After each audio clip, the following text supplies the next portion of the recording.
This name was given, we are told, in former days by the good housewives of the adjacent country, from the inverted propensity of their husbands to linger about the village tavern on market days. Be that as it may, I do not vouch for the fact, but merely advert to it for the sake of being precise and authentic. Not far from this village, perhaps about 2 miles, there is a little valley, or rather lap of land among high hills, which is one of the quietest places in the whole world. A small brook glides through it, and with just murmur enough to lull one to repose, and the occasional whistle of a quail or tapping of a woodpecker is almost the only sound that ever breaks in upon the uniform tranquility. I recollect that when a stripling, my first exploit in squirrel shooting was in a grove of tall walnut trees that shades one side of the valley. I had wandered into it at noontime, when all nature is peculiarly quiet, and was startled by the roar of my own gun as it broke the Sabbath stillness around and was prolonged and reverberated by the angry echoes. If ever I should wish for a retreat whither I might steal from the world and its distractions and quietly dream away the remnant of a troubled life, I know of none more promising than this little valley. From the listless repose of the place and the peculiar characters of its inhabitants, our descendants from the original Dutch settlers, this sequestered glen has long been known by the name of Sleepy Hollow. Ooh. Are you putting it on Facebook? And its rustic lads are called the Sleepy Hollow Boys throughout all the neighboring country. Movies at 6. A drowsy, dreamy influence seems to hang over the land and to pervade the very atmosphere. Some say that the place was bewitched by a high German doctor during the early days of the settlement. Others that an old Indian chief, the prophet or wizard of his tribe, held his powwows there before the country was discovered by Master Hendrik Hudson. Certainly it is. The place still continues under the sway of some witching power that holds a spell over the minds of the good people, causing them to walk in a continual reverie. They are given to all kinds of marvelous beliefs, are subject to trances and visions, and frequently see strange sights, and hear music and voices in the air.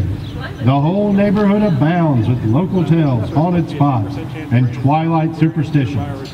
Stars shoot and meteors glare oftener across the valley than in any other part of the country, and the nightmare, with her whole ninefold, seems to make it the favorite scene of her gambles.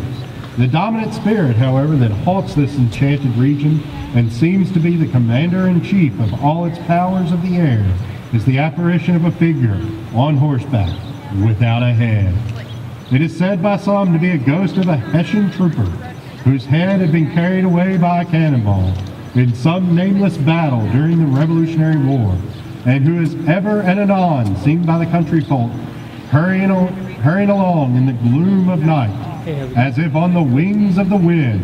His haunts are not confined to the valley, but extend at times to the adjacent roads, and especially to the vicinity of a church at no great distance. Indeed, certain of the most authentic historians of these parts, who have been careful in collecting and collating the floating facts concerning this spectre, allege that the body of the trooper, having been buried in the churchyard, the ghost rides forth to the scene of battle in nightly quest of his head, and that the rushing speed with which he sometimes passes along the hollow like a midnight blast is owing to his being belated and in hurry to get back to the churchyard before daybreak. Such is the general purport of this legendary superstition, which has furnished materials for many a wild story. In that region of shadows, and the spectre is known at all the country firesides and by the name of the Headless Horseman of Sleepy Hollow. It is remarkable that the visionary propensity I have mentioned is not confined to the native inhabitants of the valley, but is unconsciously imbibed by everyone who resides there for a time. However wide awake they may have been before they entered that sleepy region, they are sure, in a little time, to inhale the witching influence of the air and begin to grow imaginative, to dream dreams and see apparitions.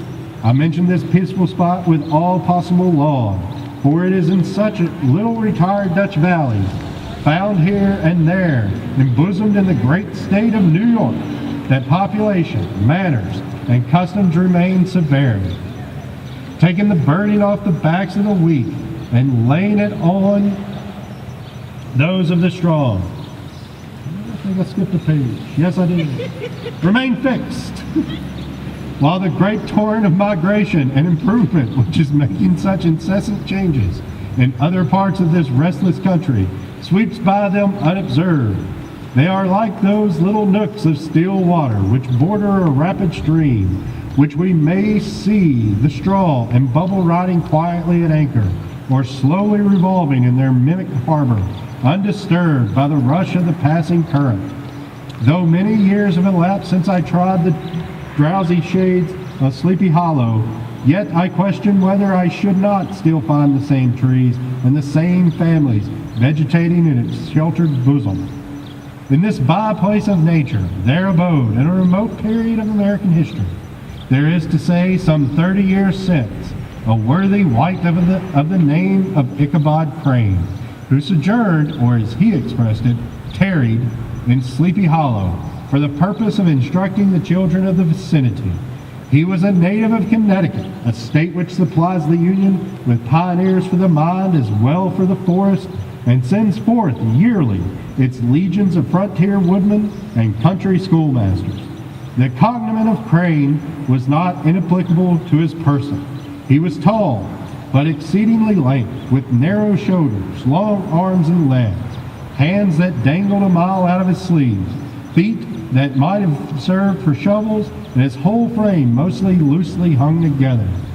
His head was small and flat at top, with huge ears, large green glassy eyes, and a long snipe nose, so that it looked like a weathercock pitched upon his spindle neck to tell which way the wind blew.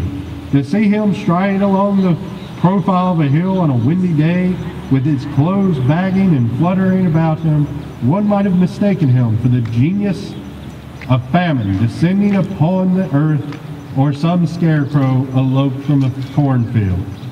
I have to take a break. I have to go teach.